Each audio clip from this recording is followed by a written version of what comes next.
Warami, my name is Lynette Yanama Marlow.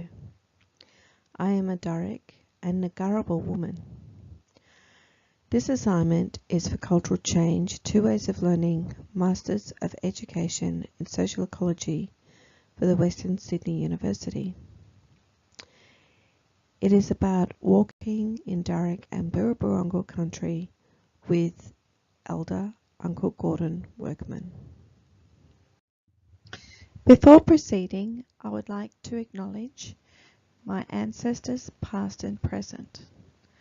I would also like to acknowledge the Boorooberongal elders for their support in this assignment. I would like to especially thank Elder Uncle Gordon Workman for taking me into country and discussing issues to do with the Boorooberongal community. Uncle Gordon Workman has graciously helped me with this assignment. He has a continuous ancestry to Dharric lands. His ancestry begins in European writing from Aboriginal ancestor Gomboree in 1740. Then he goes to Yarramundi, Gomboree's son. Yarramundi was one of the great Dharric freedom fighters in the colonial wars, and to Maria Locke, who was one of the first children who was placed in the Native Children's Institution. Uncle Gordon's mother began Dharric Link, which is now Dharric Tribal Aboriginal Council. He is the administrator of Dharric Standing Together Facebook page, the largest of all Dharric Facebook pages. He is previously the chairperson of Dharric Tribal Aboriginal Council. He is the chairperson of the newly formed Dharric Boorooberongal Elders Aboriginal Corporation. You may ask where Boorooberongal area is located. To the north, it's Richmond and the Hawkesbury. To the east, it's around Parramatta. To the south, it's Penrith, and to the west, it's Mount Victoria. This information has been given to me by Uncle Gordon Workman and Auntie Val Aldridge, as well as research undertaken during this assignment. However, due to smallpox and the annihilation of many of the Dharric clans, this may not be representative of the Boorooberongal area in 1788 when Europeans first arrived in Sydney. Uncle Gordon's and my itinerary went from La Perouse. We met with the Roads and Maritime Service in the city. We had a meeting with the directors of Allianz Stadium. We went to Yarramundi Reach, to Shaw's Creek, to Yarramundi Lookout at Hawkesbury Heights. We went to Friendship Bridge at Pitttown, the Gully at Katoomba, the Medshed at Mount Druitt. We had ceremony for the Western Sydney Airport development and went to many meetings for the Western Sydney Airport and attended the handover of the Blacktown Native Institution. La Perouse at Botany Bay is a very sentimental place for me. This is a place where my grandfather, Alan Archie Marlow, is buried. And my grandfather lived at La Perouse for many years. My grandfather didn't know his brothers and sisters because they were taken away at very young ages of 2 and 5 and placed in Bromedary Children's Home, and then went to Kinchela and Cootamundra Boys and Girls Home respectively. My Uncle Merv ran away from the Kinchela Children's Home and went to war when he was 17 or 18, and he became a prisoner of war. And on his return, as an Aboriginal prisoner of war, he wasn't able to get accommodation or go to the RSL or anything like that. So he finally met my grandfather, got married and had 3 children, and was living in the backyard in a tent at La Perouse.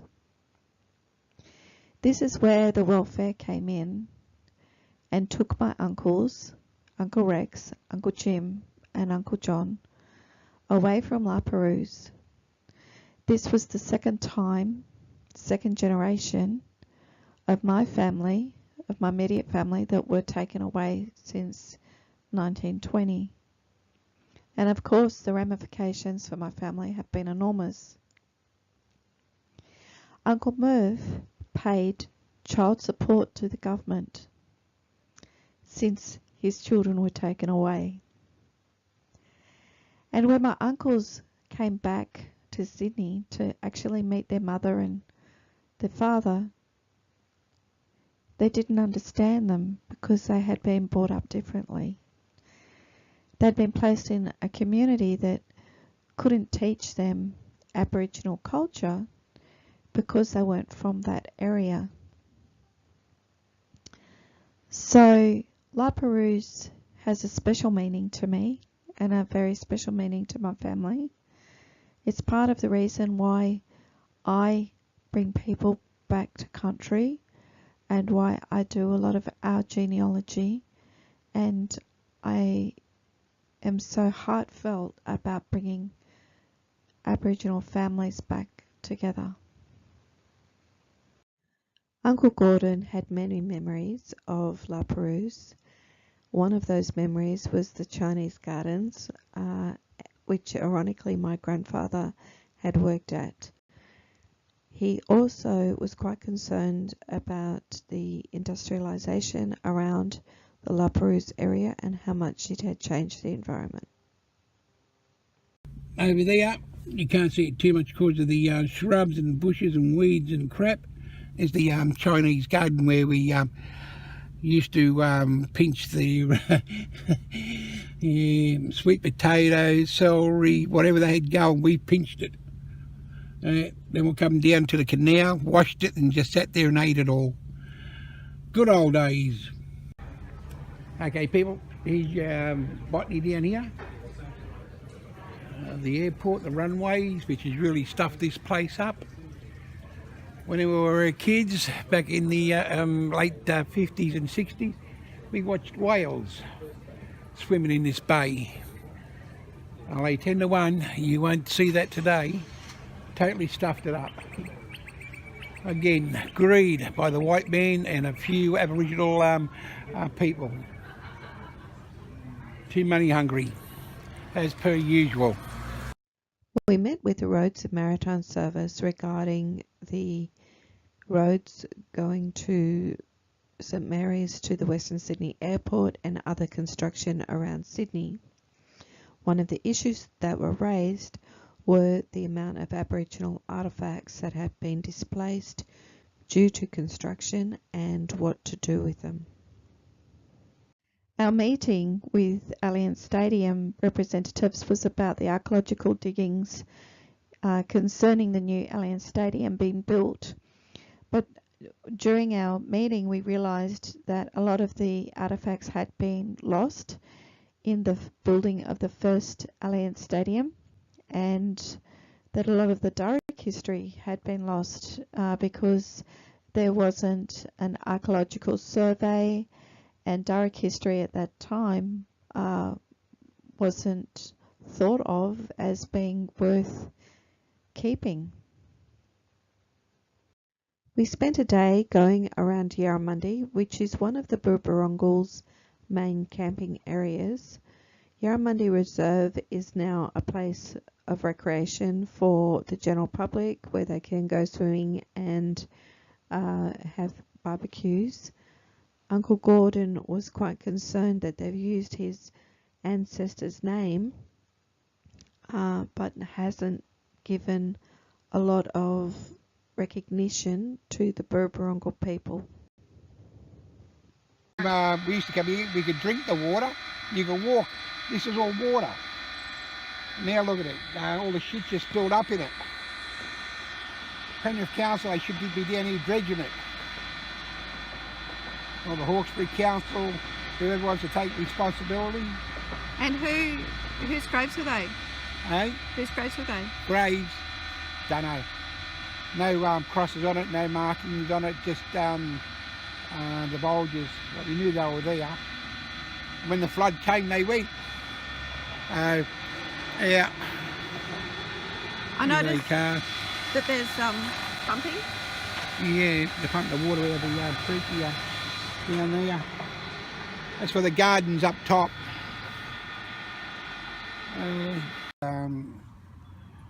20 other Aboriginal girls and 100 European students. But that's from the whole state, in the whole state of New South Wales. And what happened? Well, she beat them all. She came first out of all of them. Just not the ones who were at the institute. Yeah. We're talking about Maria Locke. Maria Locke, yeah.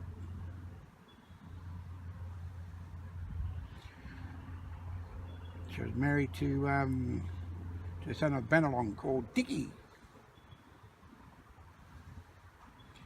whose mother was from the Richmond clan, which is Boorooberongal.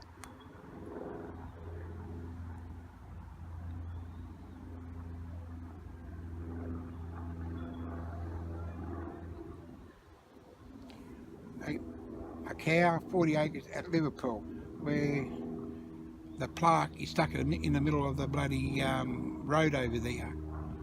That's all that's left of the road over there. You know. Eh? They've got the Australian flag flying, but can't see the Aboriginal flag. We're going to go to the office and ask. From the YMCA camp, we went to Yarramundi Lookout at Hawkesbury Heights. This lookout is one of the Aboriginal lookouts that had been used for many thousands of years. It actually is, from that lookout you can see all of the Cumberland Plains and to Sydney Harbour Bridge. It is absolutely incredible. At Shaw's Creek, we went to see some of the archaeological sites. One of those sites was an etching which was thousands of years old of a kangaroo. The kangaroo is the Boorooberongal totem, and many Aboriginal communities etched their totems in areas to show that this is an area of a specific clan, or that there was men's business within that area, or women's business. So this is very important to Boorooberongal. This is an Aboriginal rock shelter at Shaw's Creek. We went to Friendship Bridge at Pitt Town, where Yarramundi and Gomeroi had made friends with some of the first settlers. And after that, their land had been taken from them. Ironically, in 1816, Governor Lachlan Macquarie proclaimed war on the Sydney tribes, and one of the people that he specifically mentioned was to get Yarramundi and imprison him.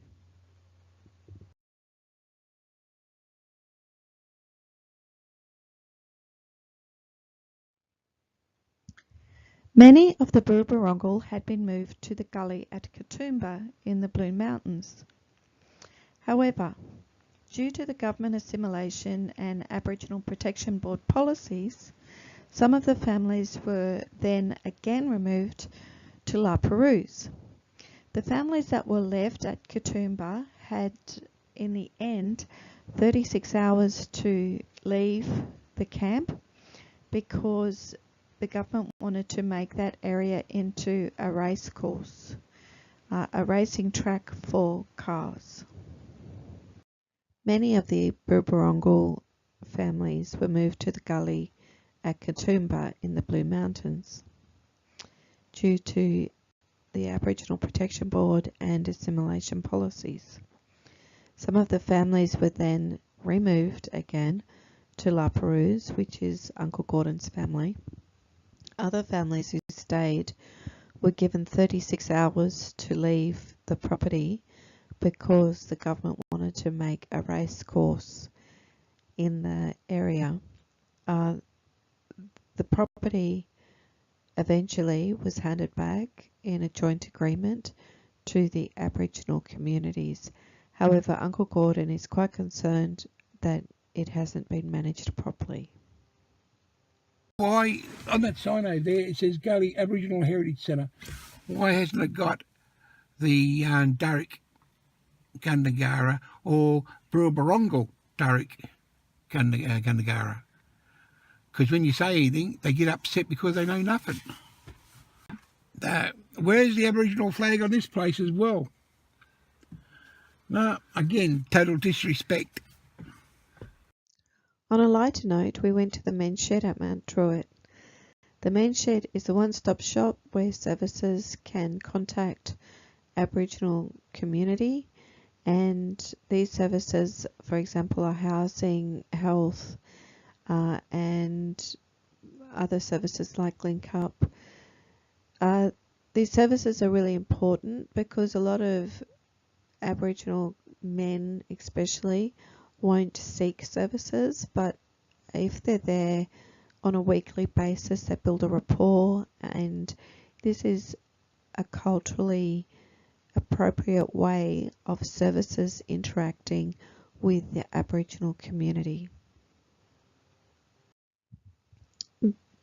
This is one of the singers at the men's shed. There's always entertainment and everyone has a little bit of a laugh.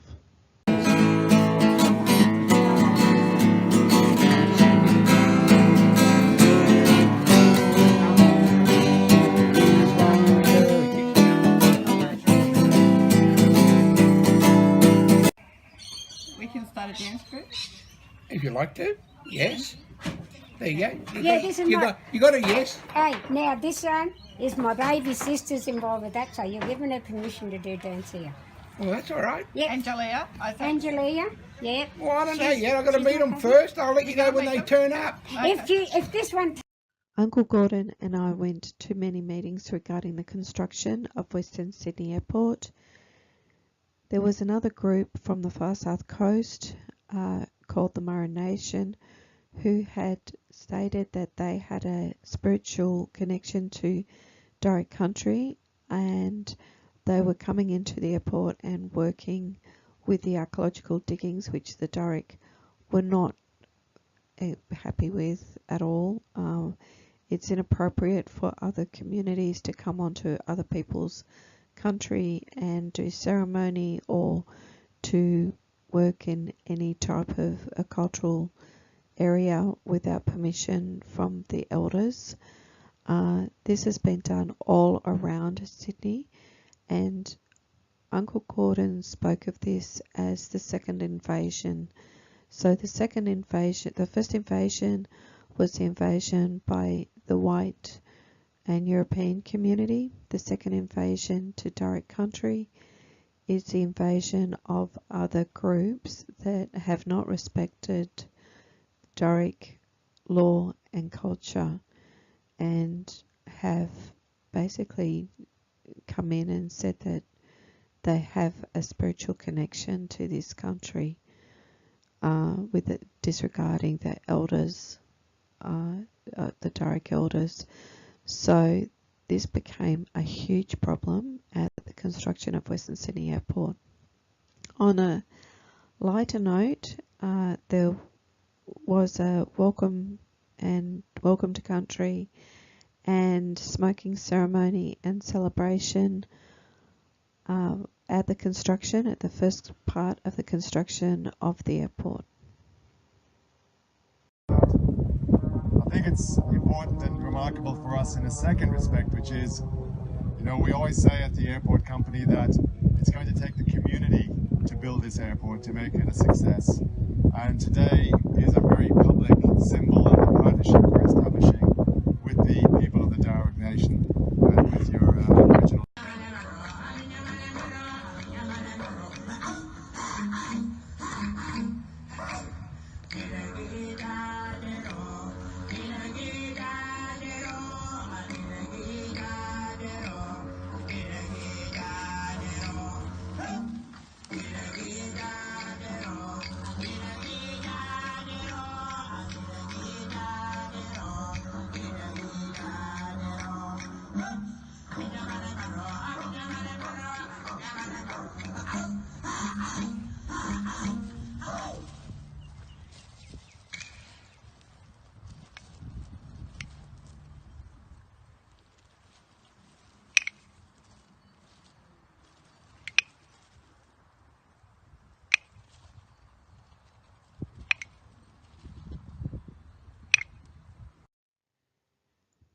We went to the Quarry for the handover of the Blacktown Native Children's Institution. This was important for both Uncle Gordon and I, as Uncle Gordon's ancestor Maria Locke had gone to the Parramatta Native Institution, and my ancestor Joe Marlowe was also at the institution in 1820. It was a lovely night, but even though Uncle Gordon's mother and sister and Uncle Gordon himself were acknowledged at the ceremony for being the people that had organised this over and dealt with government over the land handover for over 20 years, he hadn't been given an invitation to this event, and it was or had anything to do with the organisation of this event. The handover of land was important for myself and Uncle Gordon, as both of our ancestors had been at the Native Children's Institution at either Parramatta or Blacktown. My ancestor is Joe Marlowe from Prospect, and Uncle Gordon's is Maria Locke from Richmond. There were also descendants of ancestors such as Kitty, and the Coxes were at the handover. It was a very important occasion for all of Darug.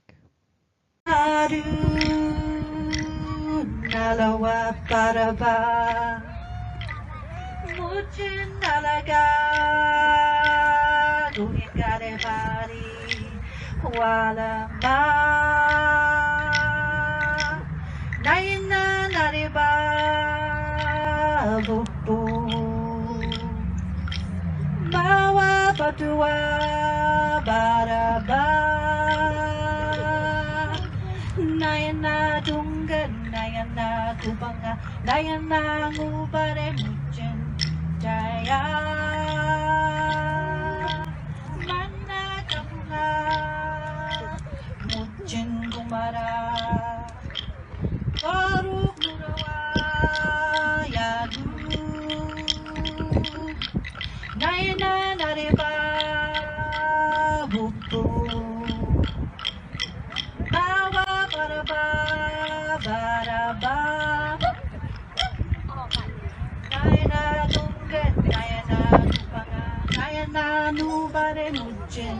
Jaya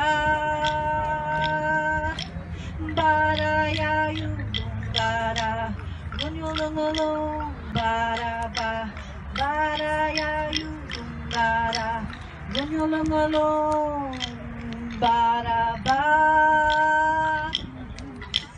Gunyulungulung Baraba.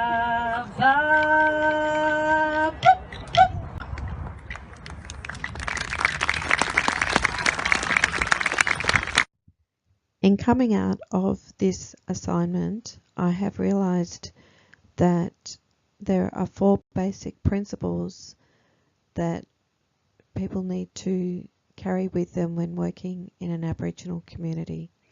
So the first principle is to listen.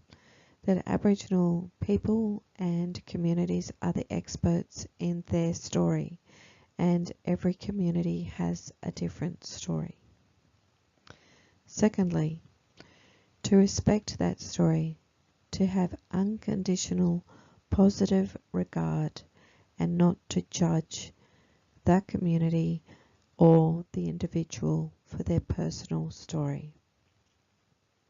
Third, to acknowledge that every community has a right to their own self-determination and to make their own decisions.